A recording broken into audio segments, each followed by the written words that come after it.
Watauga Arts Council with your host, Cherry Johnson, serving arts in Watauga County for more than 30 years.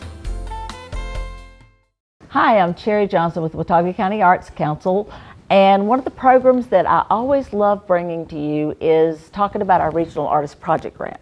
Now, before I introduce the person with me, let me tell you a little bit about that. That is a partnership program that we do with Allegheny County, Ashe County, and Wilkes County. And the four counties together pool our money, and we're matched by the North Carolina Arts Council. And those funds are used to give grants to artists from the four-county region. And to get a Regional Artist Project Grant is it's a fairly rigorous process. You apply for the grant, and then it goes through two different phases of review before decisions are finally made as to who gets the awards for each year. And honestly, to get those awards is a prestigious award that you can put on your resume as something very special. Now, we have with us today one of the winners of this year's Regional Artist Project Grant recipients, and actually she's a two-time winner. About 2 or 3 years ago, Tyler Deal got a grant to purchase a camera. Yes. Because you're an artist, you're a local girl who's gone to school, you went to ASU, then you went to, was it Pratt Institute? Yep. To get your master's. Yes. And you're teaching and practicing the arts in this community, and you needed a camera. Why'd you need a camera? Well, several years ago, the website and computer and all of the technology involved in learning how to market yourself as an artist was sort of just coming about, and all of that happened just after I finished school. So I didn't really know how to do any of that, and so I had met with you a couple times just talking about opportunities and how to do that, and you had told me about the Regional Artist Project Grant, and that was the first grant application I ever did a couple years ago. And was it really? It was the very first one. So I came to the workshop that you did on how to write grants before it, so we sort of got kind of the cliff notes, and I was able to apply for the grant and was really flattered to win and get the camera so that I could learn how to document my work, to be able to send photos for other grants and exhibition opportunities and just necessary stuff. And then in the time since you got that grant, and now you've been especially developing your pottery. That's been one of your areas that you've really put some focus into. Yes. And you're associated with Doe Ridge Pottery. Yes. And there are several other artists. As a matter of fact, one of the other recipients is Becky Henderson Gow, and she's also affiliated with them. And you have some really, your pottery is really growing. I've watched it develop over the last several years, and it really has. But you tell them what process you were going through to get the slabs of clay developed. Okay. Well, the Western North Carolina potters and just pottery community are just an amazing group of people, very, very kind, very enthusiastic, very supportive of each other, and so it's been a real joy to continue working with them. I had my master's from New York came in painting, and so I've always been a painter and shown mostly painting, but I minored in clay, and I had sort of just kind of lost it for a little while, and a couple years ago I went to Eric Riekert and I said, I'm stuck. I said, I need something, something. And he said, well, why don't you studio assist with Jimmy Savely? And so Jimmy Savely taught a Pottery from Nature class with the Craft Enrichment Program, and I got to studio assist with him, and then got to meet June Kay, who teaches the glass fusion and slumping and is also a potter, and also sold me a great used kiln. and so anyway, but I was working for Bob Meyer at Doe Ridge Pottery, and he is just an amazing mentor and amazing community member. He's on DBDA and owns the business, Doe Ridge Pottery, and has just been an amazing teacher and mentor for me. So what would happen is the shop would close at 6 p.m. and I would stay late and use his slab roller and create my work, and then I would have to come back really early in the morning to make sure it hadn't cracked or set out too long, and then after it had dried, I would then take it over to haul it in my truck really carefully. If you know anything about clay, when clay is at that, what they call the green stage, it is at its most fragile. Dry. It is really easy to screw it up. Yes, yes. And so there's another potter that shows work at Doe Ridge, Patty Carmen Whitehead, and she's an amazing potter and dear friend. And so I would then haul it up Snaggy Mountain to her studio, and she would let me fire in her kilns, and then I would glaze in her studio and fire in her kilns, and then take it back to Doe Ridge and sell it there. So lots of transporting really delicate materials, and I probably cracked about half as many in transit as I was producing. And so well, and let's briefly go back for those folks who aren't clay knowledgeable. When she's talking about a slab, she's basically talking about if you've ever rolled out biscuits, that's kind of the idea. You take clay and you make it flat pieces, and then you can take those flat pieces, and because it's movable, it's still wet, you can mold it into things. And so you have that's one of your signatures is the slab type of design. And that's something I learned a lot from Bob Meyer and also Nathan Fields, who is Bob Meyer's right-hand man and office manager of Doe Ridge Pottery, and he does a lot of slabware. And so I really learned that it's so much more diverse than I had originally thought. And the method is just hand building. Right. And so usually you have throwing and hand building, and throwing's on the wheel, and hand building is with slabs or just with your hands. And so the compressed, even thickness slab, letting it dry at certain points. Nathan was the one who really showed me how to make lamps and large forms. And so I've been able to expand beyond dinnerware, which I love. I love the functionality of clay transposed with my abstract paintings. It really meets both sides that I need. And so it's been the slab roller is a very necessary piece of equipment to create good. So it won't just save you clay, which is a big deal, but it will also save you time and energy and let you focus your efforts in it. Well, the way that it's compressed when it goes through the roller, because if there's air pockets in the clay, like when you're trying to hand roll it out, that will create cracks and bubbles, and if air gets caught, it can explode in the kiln. So it's really kind of impossible for me in my skill level to create these pieces without the slab rollers. So that's why that's what I won the grant for this year. That was such a big deal.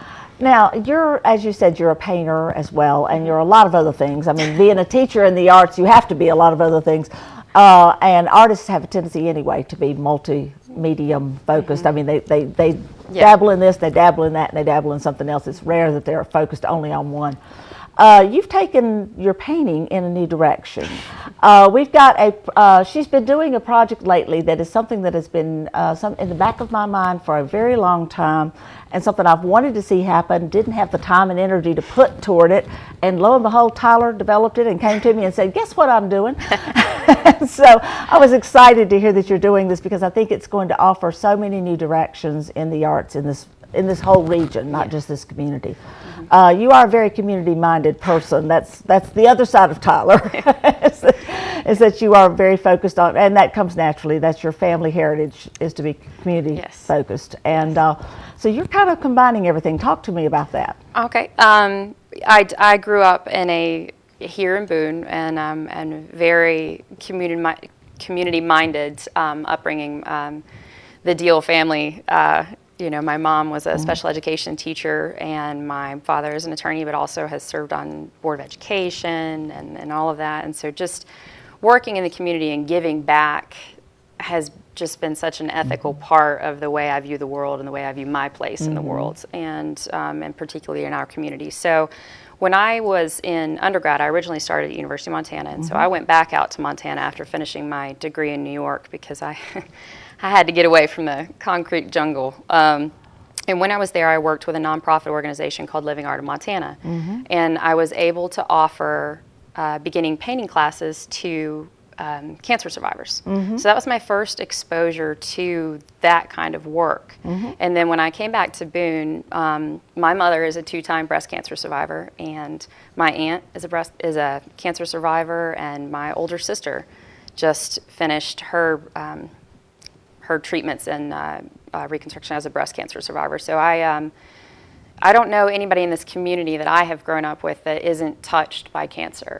And I could list, and I was fortunate enough to know John Marchese and Bill Horn, pediatricians and doctors in this area that were just amazing individuals, that both of which we lost to cancer in the last decade. And so it's always been there. And so I started to do some research on sort of holistic therapies, or just art as a methodology to process the trauma of having cancer, and at the same time just sort of create community connections and create a space where individuals that are currently being treated with cancer or any kind of cancer, not just breast cancer. That happens to be the most dominant, but Right. just because the highest diagnosis is each year, but it's not limited to just that. So what I did is I put together this research, and I met with the amazing Sandy Cassidy, who is the director of the C.B. Jones Cancer Center here in Boone, and she has been an unwavering support and just amazing person to work for, and I couldn't ask for a better cheerleader in helping me get this off the ground. So we now, after about a year's worth of advocacy and presentations and all that, we are offering open studio painting classes at the C.B. Jones Cancer Center, which is right there adjacent to Watauga Medical Center, on Tuesday mornings from 9 to 11. And right now we have funding to run through the end of November. So our last class is scheduled to be November 25th, but we'll start reevaluating that week and see if we can keep it going. But it's been running September, October, and now November. And so if you are coming in, it's the downstairs basement level. And so we have a break room that we have been fortunate enough to have Joe Miller from Cheap Joe's Art Stuff provide the supplies. He donated all of the supplies, which was huge. It's an amazing contribution, so that it is completely free of charge to anyone that is currently in treatment or previously in treatment. I have folks that finished their last treatment on Friday, up to 25 years remission. Yeah. And that's exactly what we want, what I want to happen, because it's less about this is a rigorous beginning painting course and this is your homework. It's it's very informal. It's about having the offering to just come and play and paint. If you want to learn some specific things, I am there the whole time and can provide as much or as little instruction as you would like.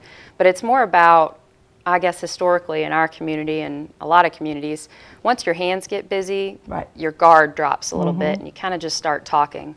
And so I've been so honored to witness individuals troubleshoot with veteran cancer survivors, give tips and tricks to newcomers, and and encouragement. Yes. And just a camaraderie that comes from having lived something that's harder to describe to people that haven't. And because I am not a cancer survivor myself, I'm honored to be in the presence of this. So it's just a lot of people have said that in the process of having cancer and surviving cancer, they've found their voice. Right. And several of the patients, if I could quote one, she said, I needed to start doing something for me that was just for me. This really brought to my attention that, I really did a lot for others and didn't do anything for myself. She said, and I was terrified, but I came and just hugging her and being a support for her. And she recently lost her father week before last, and then came to class and said, I didn't know if I wanted to come or not. And then at the end of class, she just hugged me and said, this is exactly what I needed. And I couldn't, it's such a powerful thing to be in the presence of, and I'm so grateful to have the opportunity to provide it for our community. And it's also, nationally, it's a very growing opportunity. Exactly. It's the arts and healthcare is really becoming recognized with quantitative and qualitative research, and it is not just a sort of, it's a fun thing to do, but it's also very beneficial. Well, you mentioned the lady whose father had just died, and that points me to where I want to go to, is that arts and healing is not only about cancer. That is very important, but it's also, arts can heal all kinds of things, including grief. Don't heal it, but help you along. Process. Make it easier. Yes, and there's all kinds of aspects of art and healing that we have in this community done very little to dip into, and it's been kind of on my back burners for a long time, and I've really, really, really wanted to take in that direction, working with folks in every aspect, even including people who are caregivers. Yes.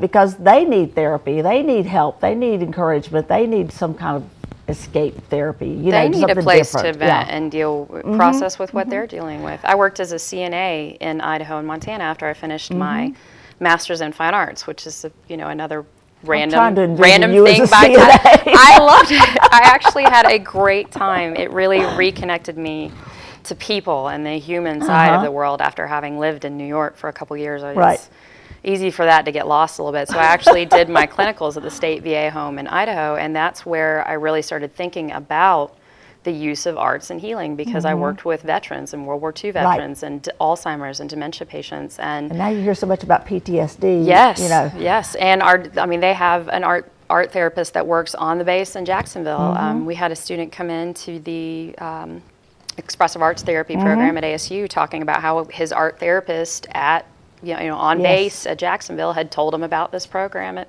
ASU, and it was just it's just limitless. Well, in one area at ASU that does, besides they're starting a nurse, or have started a nursing program, but they also have had for many years the expressive arts therapy, which is goes in that same direction. Dr. Sally Atkins absolutely was just powerful figure and is a powerful figure in that field, and she started that program. She's recently over in the retired. She did, just in May. We're going to have to give her something to do in her retirement. I doubt she's bored.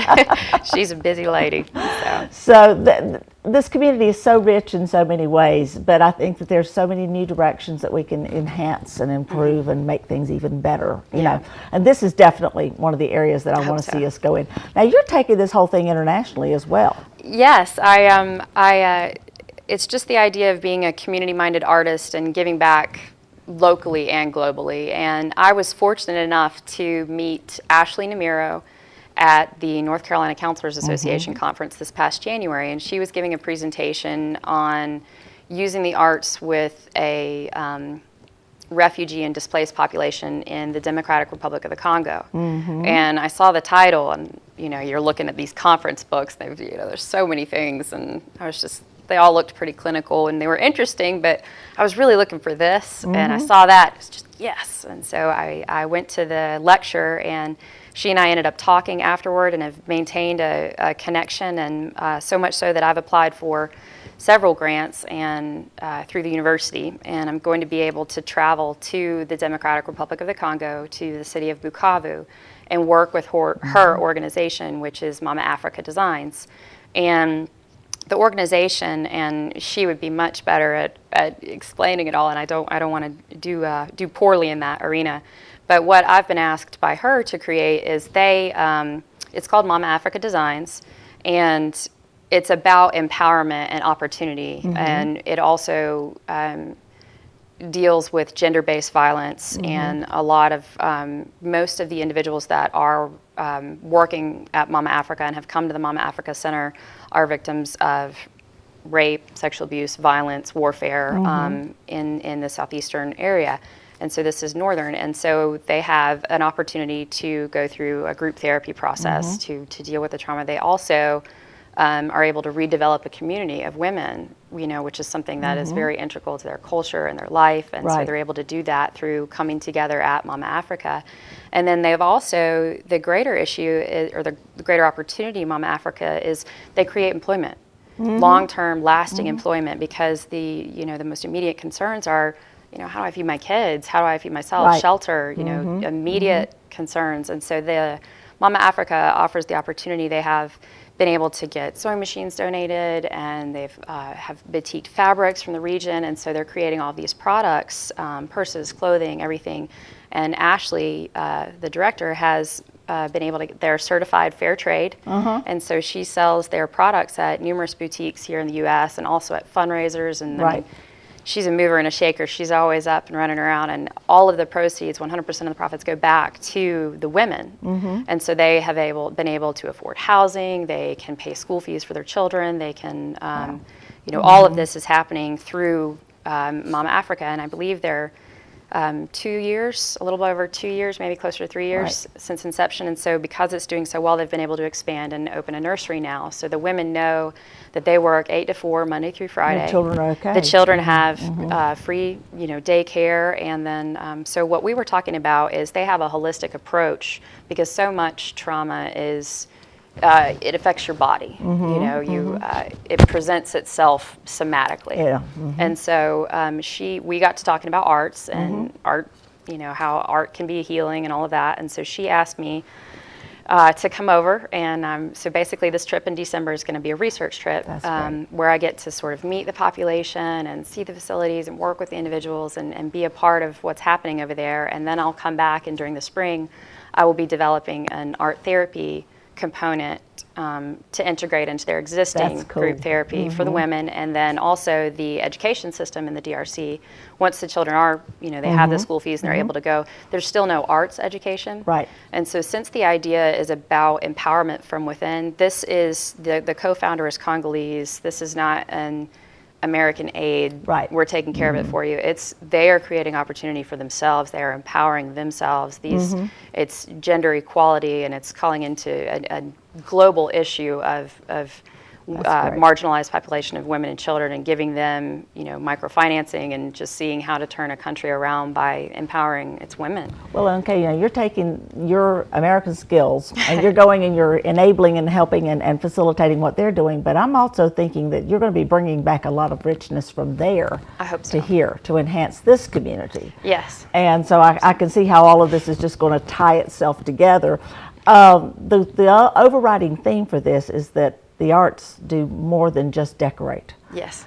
The arts are an integral part of our lives. They're, and they need to be even more an integral part of our lives, because they do so much for the spirit. They do so much for the soul, for the health, for the body. There's just so much that can happen through the arts that is more than people first think of when they think about the arts. And that's important. That's really important.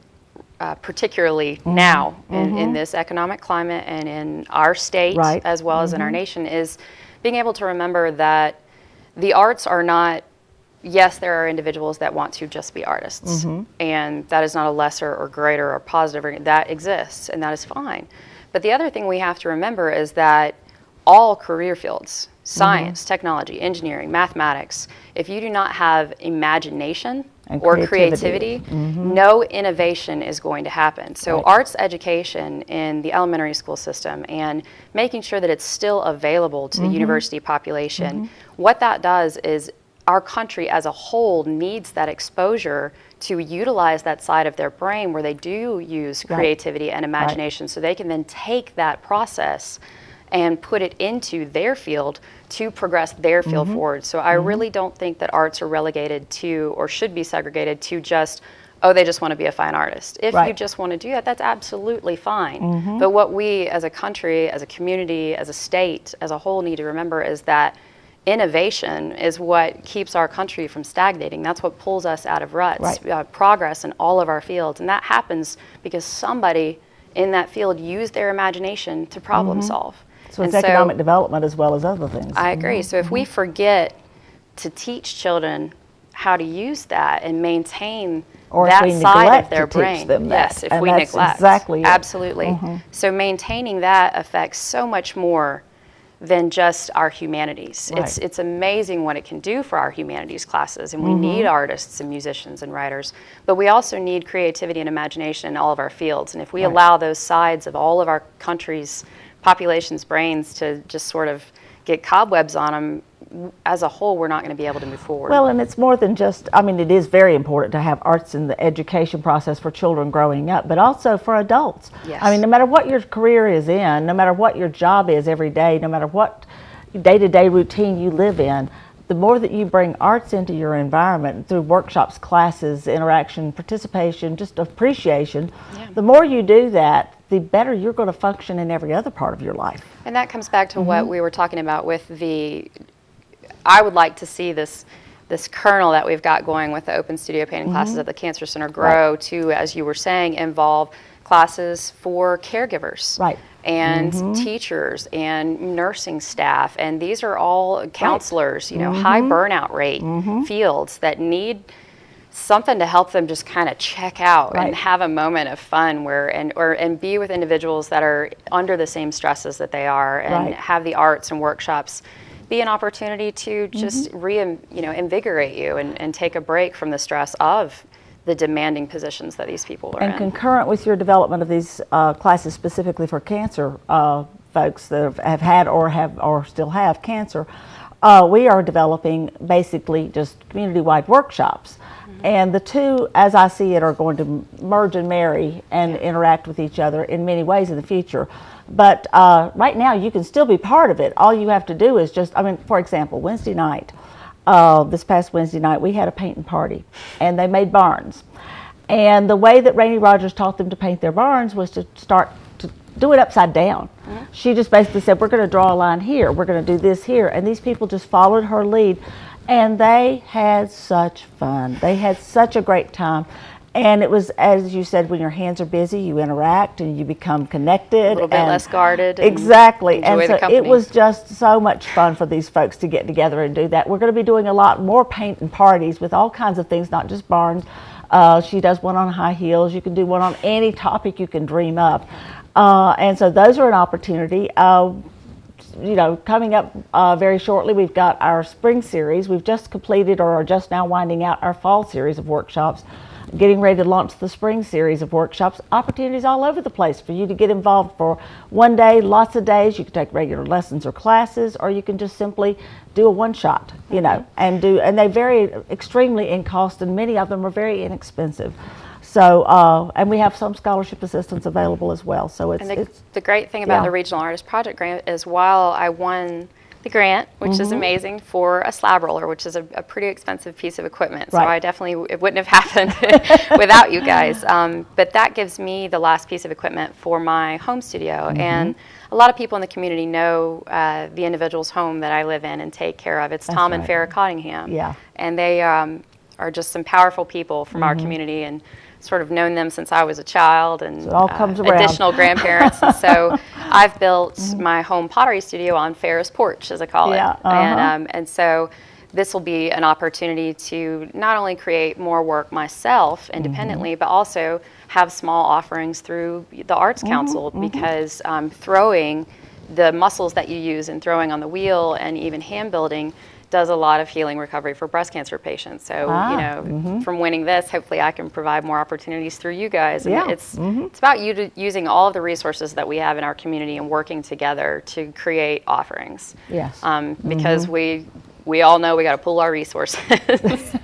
So, well, but I still make my own work, but and that's very important to me. But I guess the painting classes at the Cancer Center, working with the Arts Council, working with you know, Mamafrica and getting introduced to them, and the support of Sandy Cassidy and the Cancer Resource Alliance, and just Doe Ridge Pottery, Bob Meyer, Joe Miller, all of these amazing individuals. They have helped me become the artist that I am in my own work, and then working with them and working with our community is what feeds my soul, so that when I do make my own work, it's coming from somewhere. Yeah. For me, I would feel sort of empty without having both of those sides. I can't be just one or the other. I That's need who both. You are. Jim and Sheila Deal are on that one. I hope that you've enjoyed hearing something about all this, and that most of all that you got inspired. Inspired to get involved, inspired to participate in all of these different things, inspired to support it through your donations or your other support that you could offer. Any way you can to help make our community even stronger, even better, and using the arts is one of the major tools to do that. Tyler, thank you so much for being with me today, and congratulations. Thank you. You've earned a lot of credibility here and a lot of prestige in being a Regional Artist Project Grant recipient, and you take that with you to other places and tell them about it. Thank you. Thank you. I hope that you will become a very involved person in the arts in some fashion, in some way in your life. Check our website, watauga-arts.org, for links to this and a lot more. Watauga Arts Council with your host, Cherry Johnson, serving arts in Watauga County for more than 30 years.